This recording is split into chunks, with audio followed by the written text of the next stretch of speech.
आप सभी लोगों ने यूनिफॉर्मली चार्ज आर्क की वजह से उसके सेंटर पे इलेक्ट्रिक फील्ड लिखी होगी। अब हम सीखते हैं कैसे वायर की वजह से भी हम सेम फॉर्मूला लगा सकते हैं इलेक्ट्रिक फील्ड की कैलकुलेशन के लिए। पहले हम समझते हैं आर्क की वजह से सेंटर पे इलेक्ट्रिक फील्ड होती है, जो लाइन इस आर्क को दो इक्वल पार्ट में डिवाइड करेगी उसी लाइन के अलोंग इलेक्ट्रिक फील्ड आएगी। अगर लैम्डा पॉजिटिव है तो अवे फ्रॉम द आर्क आएगी, अगर लैम्डा नेगेटिव है तो टुवर्ड्स द आर्क आएगी। और ये आर्क अगर सेंटर पर थीटा एंगल सबटेंड कर रहा है तो इस जगह इलेक्ट्रिक फील्ड होगी 2k lambda by r sin theta by 2।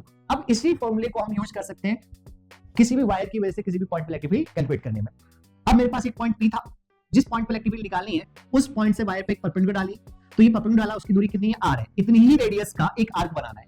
But arc कितना बड़ा बनेगा मींस वो आर्क इस P पॉइंट पे कितना एंगल सबटेंड करेगा जिसकी वजह से इस वायर की वजह से इलेक्ट्रिक फील्ड या जो हम आर्क रिप्लेस करके लाएंगे उसकी वजह से इलेक्ट्रिक फील्ड सेम मिले। तो दूसरा काम क्या करना है, उस पॉइंट P से उस वायर के दोनों फ्री एंड्स को जोड़ना है। अब इसी परपेंडिकुलर का एक आर्क कंसीडर कीजिए जो इन दो लाइन के बीच में आए। इसका मतलब जो इलेक्ट्रिक फील्ड इस रेड वाले वायर की वजह से आती P पॉइंट पर, वही इलेक्ट्रिक फील्ड इस आर्क की वजह से इस P पॉइंट पर आएगी। लाइन मैंने खींची जो कि आर्क को दो इक्वल पार्ट में डिवाइड करी, तो यहाँ पर इलेक्ट्रिक फील्ड का फॉर्मूला होने वाला है 2k lambda by small r sine of theta 1 plus theta 2 by 2। एक इनफाइनाइट वायर था, इसका बार बार पूछा जाता है, तो इन इनफाइनाइट वायर की वजह से P पॉइंट पर इलेक्ट्रिक फील्ड निकालनी थी। तो P पॉइंट से सबसे पहले हम क्या डालेंगे, एक परपेंडिकुलर डालेंगे, उसके बाद इस वायर के दोनों फ्री एंड्स को P पॉइंट से जोड़ेंगे, तो ये वाला फ्री एंड जाकर इस तरीके से मिलेगा, जाकर ये वाला फ्री एंड जाकर इस तरीके से मिलेगा।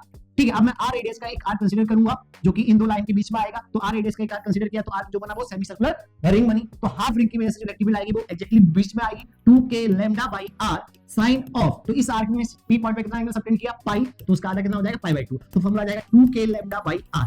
एक यूनिफॉर्मली चार्ज्ड रॉड थी जो कि इस मूवमेंट पर यहां से थीटा एंगल बना रही है, जिस पर चार्ज q है, मास m है, लेंथ l है। इस चार्ज रॉड की वजह से ओ पॉइंट पे जो इलेक्ट्रिक फील्ड आए वो थीटा पर डिपेंड करेगी, अलग मूवमेंट पर ये थीटा वेरी कर सकता है। ठीक है, तो आपसे पूछा गया किस थीटा के करस्पॉन्ड यहाँ पर इलेक्ट्रिक फील्ड मिनिमम होगी। तो हम पहले तो इलेक्ट्रिक फील्ड लिखने की कोशिश करते हैं। पहला काम करते हैं, जिस पॉइंट पर निकाले वहां से इस पर एक परपेंडिकुलर डाला, लेट इस परपेंडिकुलर की वैल्यू r है। दूसरा काम करेंगे, वायर के फ्री एंड्स को उसी पॉइंट o से जोड़ेंगे, ये पॉइंट भी जोड़ लें। अब इसी r को रेडियस मानते हुए इन दोनों फ्री एंड्स को जोड़ने वाले लाइन के बीच में एक आर्क बना देंगे, तो आर्क हमारा ऐसे बन जाएगा। अब इस आर्क की वजह से पॉइंट पर हमें इलेक्ट्रिक फील्ड लिखनी आती है, तो और ये एंगल जो है वो 90 डिग्री, तो इलेक्ट्रिक फील्ड जो कंफर्म है यहाँ से 45 डिग्री आर्क पर आने वाली है, और इलेक्ट्रिक फील्ड जो आएगी वो आएगी 2k lambda upon small r sine of 90 by 2।